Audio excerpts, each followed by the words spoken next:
ગઈકાલે સાંજે 7:00 વાગ્યાના આસપાસ એક જે ટ્રાવેલ્સ બસ છે કે જેમણે ઉપર વધારે સામાન રાખેલો અને એમની હાઇટ વધારે હોવાને કારણે એ જઈ રહ્યા હતા ત્યારે જે ઉપર એક ઝાડની ડાળી જે બસ સાથે ટકરાઈ અને એ પાછળ આવતા એક્ટિવા ચાલકની ઉપર પડતા એ જે એક્ટિવા ચાલક છે તેનું સ્થળ પર જ એટલે મૃત્યુ થયેલું અને એ મૃત્યુના આધારે પોલીસે કોગ્નિઝન્સ લઈ અને જે બસ ચાલક છે અને જે બસ એના ઓપરેટર છે કે જેઓએ બેદરકારી ભર્યું જે કૃત્ય કરેલ છે એ કોગ્નિઝન્સના આધારે માધુપુરા પોલીસ સ્ટેશને એક ગુનો દાખલ કરેલ છે. બસ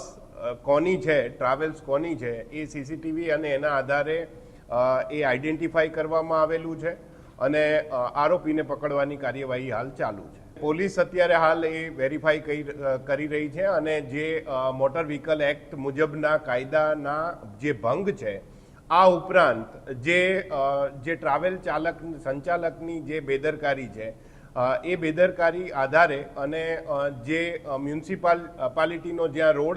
રોલ છે એ પણ પોલીસ વેરીફાઈ કરી રહી છે અને એ આધારે પોલીસ કાયદેસરની કાર્યવાહી કરશે.